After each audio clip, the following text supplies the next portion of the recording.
Assalamualaikum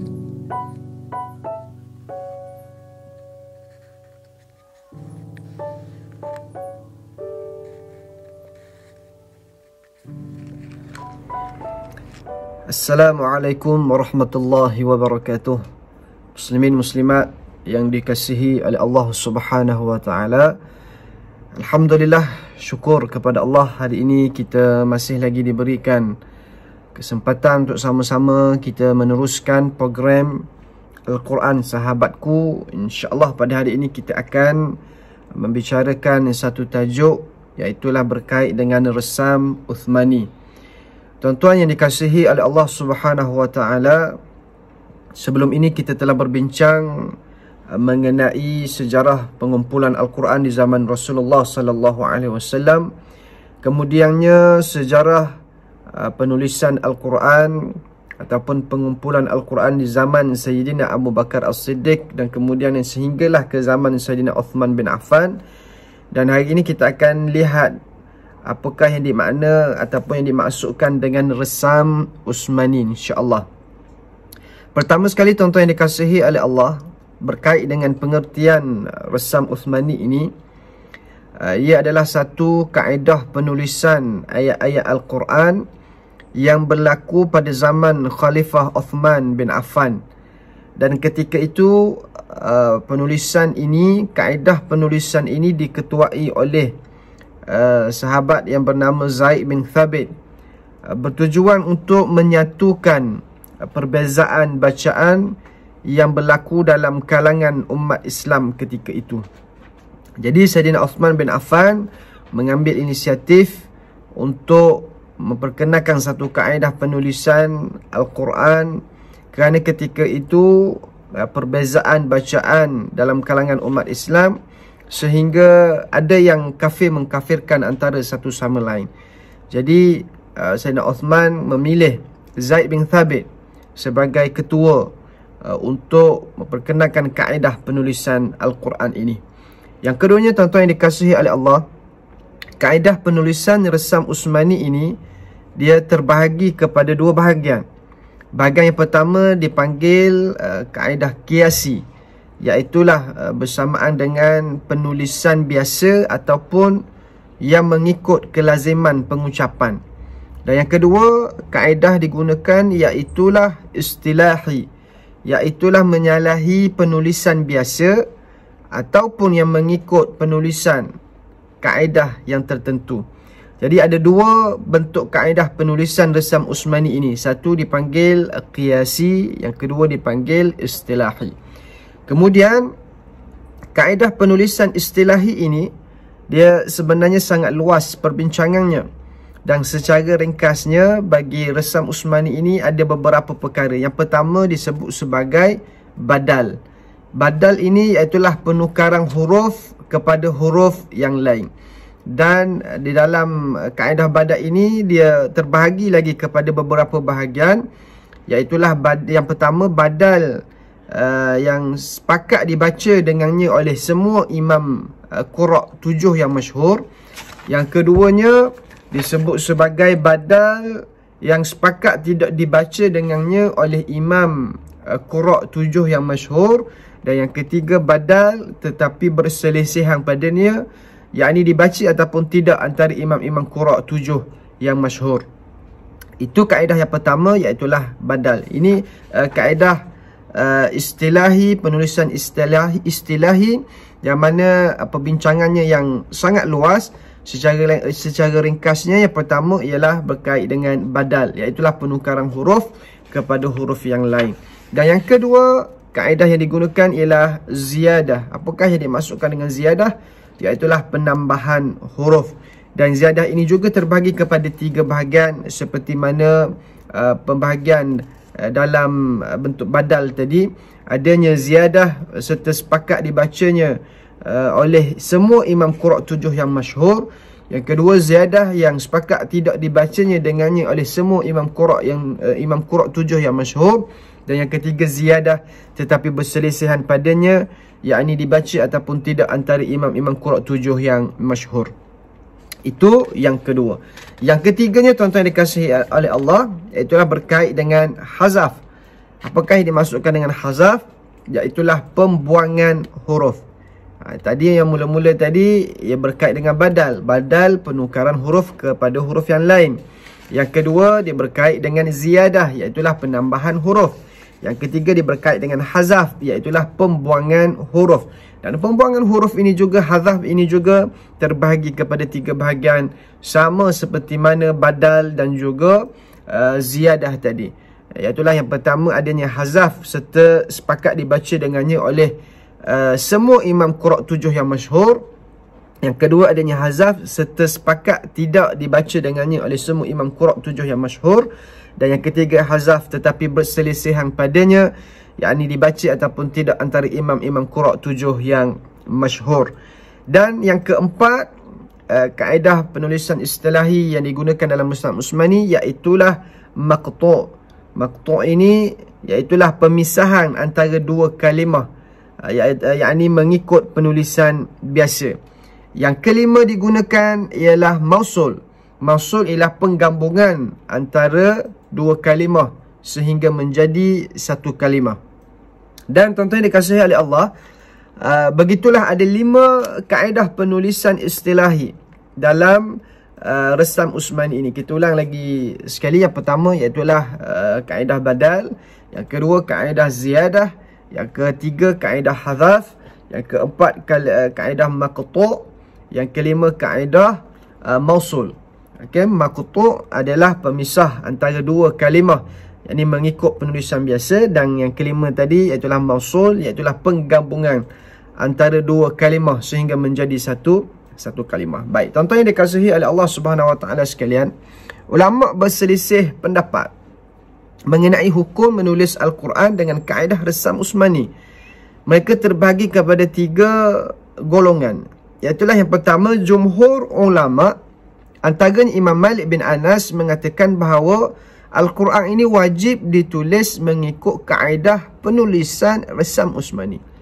Yang pertama wajib mengikut pandangan Imam Malik bin Anas. Dan jumhur ulama mengatakan demikian, antaranya Imam Malik bin Anas. Baik. Mereka mengatakan bahawa Nabi Muhammad SAW mempunyai penulis-penulis wahyu yang mana mereka itu telah menulis Al-Quran dengan kaedah ini, yakni resam Usmani, dan penulisan mereka itu direstui baginda SAW. Perkara sedemikian berterusan sehingga zaman Khalifah Uthman bin Affan dan dipersetujui oleh para sahabat. Tidak ada sebarang pun daripada mereka yang membantahnya. Ini adalah alasan. Jumhur ulama mengatakan wajib ditulis mengikut kaedah penulisan resam Usmani. Kerana apa? Kerana ketika zaman Rasulullah SAW, Nabi telah mempunyai ataupun melantik ramai jurutulis ataupun penulis-penulis wahyu, yang mana mereka ini telah menulis Al-Quran dengan kaedah resam Usmani, dan penulisan mereka ini telah direstui oleh baginda Nabi SAW. Yang keduanya, tuan-tuan yang dikasihi oleh Allah, setengah ulama antaranya Ibnu Khaldun dan Al-Qadhi Abu Bakar Al-Baqilani mengatakan bahawa tidak wajib menulis Al-Quran mengikut kaedah penulisan resam Usmani, bahkan harus ditulis mengikut kaedah imla'i. Ada 2, satu resam Usmani dan satu lagi kaedah imla'i. Imla'i ini yang berlawanan dengan kaedah penulisan resam Usmani. Jadi mengikut setengah ulama antaranya Ibnu Khaldun dan Al-Qadhi Abu Bakar Al-Baqilani mengatakan tak wajib pun, cuma harus untuk ditulis dalam kaedah mengikut kaedah imla'i. Yang ketiganya, setengah ulama juga antaranya Syekh Al-Islam Al-Aziz bin Abdul Salam mengatakan bahawa Al-Quran ini mesti ditulis mengikut kaedah yang difahami oleh masyarakat umum bagi sesuatu tempat, yakni bagi sesuatu negeri itu. Baik, dan seterusnya penulisan Al-Quran resam Usmani ini berlaku dalam beberapa peringkat. Yang pertama, peringkat pertama, penulisan Al-Quran resam Usmani pada zaman Khalifah Uthman bin Affan tanpa sebarang tanda yang dilakukan oleh lajnah penulisan Al-Quran yang diketuai oleh Zaid bin Thabit. Maknanya pada zaman Sayyidina Uthman bin Affan dan pada zaman Nabi lagi, Al-Quran ini memang tidak ada titik, tidak ada baris, tanda dan sebagainya. hanya ditulis huruf semata-mata. Dan ramai dalam kalangan para sahabat ketika itu lebih mengutamakan hafazan mereka daripada penulisan ini. Jadi ketika zaman Sayyidina Uthman bin Affan, peringkat pertamanya tanpa sebarang tanda. Dan yang dilakukan oleh lajnah penulisan Al-Quran ini, kerana ketika itu juga diketuai oleh Zaid bin Thabit. Dan peringkat yang kedua, tuan-tuan dikasihi oleh Allah, penulisan Al-Quran Rasam Utsmani pada zaman Khalifah Muawiyah bin Abu Sufyan, yang disertakan dengan nuqat i'rab yang dipelopori oleh Abu Al-Aswad Ad-Duwali dengan perintah Ziyad bin Abu Ziyad, iaitulah pemimpin Basrah ketika itu. Dan peringkat yang ketiga, penulisan Al-Quran Rasam Utsmani pada zaman Khalifah Marwan bin Hakim, yang disertakan dengan nuqat i'jam yang dipelopori oleh Yahya bin Ya'mar dan Nasr bin Asim dengan perintah Hajjaj bin Yusuf Al-Thaqafi. Peringkat yang keempat, penulisan Al-Quran Rasam Utsmani ini pada zaman Khalifah Abdul Malik bin Marwan, yang disertakan dengan harakah, yakni baris, sukun, syiddah dan sebagainya, yang dipelopori oleh Al-Khalil bin Ahmad Al-Farahidi, kemudian ditambah dengan tanda-tanda waqaf, juzuk, rubu', hizib dan sebagainya. Ketika ini Al-Quran ditulis dengan tulisan tangan dengan khat kufi, kemudian ditulis dengan khat raihani, kemudian ditulis dengan khat thuluth, dan akhirnya ditulis dengan khat nasakh. Dan peringkat yang kelima, penulisan Al-Quran Rasam Utsmani dengan mesin cetak yang dilakukan di Hamburg, Jerman pada tahun 1694 bersamaan 1113 Hijrah, dengan menggunakan khat nasakh. Seterusnya Al-Quran dicetak di negara-negara lain hinggalah ke hari ini. Baik, tuan-tuan yang dikasihi oleh Allah, kita ulang kembali, mengikut ulama, mereka ini berselisih pendapat mengenai hukum menulis Al-Quran dengan kaedah Rasam Utsmani. Kita ulang lagi sekali, jumhur ulama mengatakan wajib menulis mengikut Rasam Utsmani. Bahkan ada setengah ulama mengatakan tidak wajib menulis, bahkan harus ditulis dengan kaedah rasam, dengan kaedah imla'i. Dan yang ketiga, setengah ulama juga mengatakan mesti ditulis mengikut kaedah yang difahami oleh masyarakat setempat, yakni di sesuatu negeri tersebut. Dan peringkat penulisan Al-Quran Rasam Utsmani ini ada beberapa peringkat. Yang pertamanya, peringkat pada zaman Khalifah Sayyidina Uthman bin Affan, kemudian pada zaman Khalifah Muawiyah bin Abu Sufyan, kemudian yang ketiga pada zaman Khalifah Marwan bin Hakim, kemudian peringkat yang keempat itulah pada zaman Khalifah Abdul Malik bin Marwan, dan yang kelima berlakunya cetakan Al-Quran, dan sehinggalah Al-Quran itu dicetak di negara-negara lain hinggalah ke hari ini. Di sini berlakunya perbezaan dan juga penambahbaikan. Maksudnya daripada zaman Sayyidina Uthman, Rasam Utsmani ini tidak ada titik dan sebagainya, sehinggalah ke zaman Khalifah Abdul Malik bin Marwan, pada peringkat yang keempat barulah disertakan dengan harakat, dengan baris, dengan sukun, syiddah dan sebagainya. Baik, tuan-tuan yang dikasihi oleh Allah Subhanahu Wa Taala, mengikut perkiraan Hakim Muhammad Awad, seorang yang berbangsa Mesir, bahawa Al-Quran Rasam Utsmani yang kita miliki pada hari ini mempunyai 30 juzuk, 60 hizib, 240 rubu', 114 surah, 6,236 ayat, 77,437 kalimah, 323,671 huruf, 50,681 titik, 19,253 tanda tasydid, 1,171 tanda mat, 94,243 baris fathah, yakni baris atas, 38,886 baris kasrah, yakni baris bawah, 40,804 baris dhammah, yakni baris hadapan, dan 2,664 lafzul jalalah, yakni kalimah Allah. Dan ulama mengatakan bahawa terdapat banyak kelebihan mushaf resam Utsmani ini? Antaranya ialah yang pertama, mengikut sunnah Rasulullah SAW.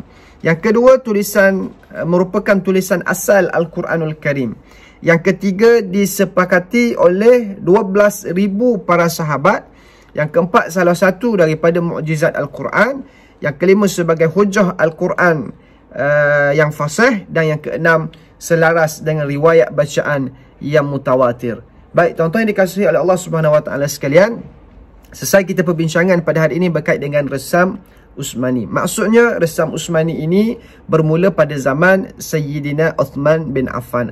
Adapun penulis-penulis wahyu yang hidup pada zaman Nabi SAW, dan mereka ini dipanggil untuk menulis kembali Al-Quran, untuk menyatukan ataupun untuk menyelaraskan bacaan-bacaan, kerana ketika itu berlakunya perbezaan bacaan dalam kalangan umat Islam ketika itu, dan diketuai oleh Zaid bin Thabit. Dan inilah merupakan satu usaha yang dilakukan oleh Sayyidina Uthman bin Affan bagi menyatukan umat Islam. Dan kita sepatutnya bersyukur pada hari ini, Al-Quran yang sampai kepada kita pada hari ini dilengkapi dengan barisnya, dengan titiknya, dengan syiddahnya, dengan sukunnya, dengan juzuknya, dengan hizibnya, dengan rubuknya dan sebagainya. Maka bersyukurlah kita, para ulama telah memudahkan kepada kita untuk membaca Al-Quran. Tunggu kita nak baca ataupun tidak sahaja, tuan-tuan yang dikasihi oleh Allah. Dan saya mengharapkan mudah-mudahan perkongsian ini memberikan manfaat kepada kita semua, menambahkan pengetahuan kepada kita semua berkait dengan kaedah penulisan resam Utsmani yang telah digunakan oleh Khalifah Uthman bin Affan, yang diketuai oleh Zaid bin Thabit. Dan mudah-mudahan makin bertambah lagi cinta kita terhadap Al-Quran, insya-Allah. Kita bertemu lagi untuk siri yang akan datang, insya-Allah, mudah-mudahan. Wallahu ta'ala alam. Assalamualaikum warahmatullahi wabarakatuh.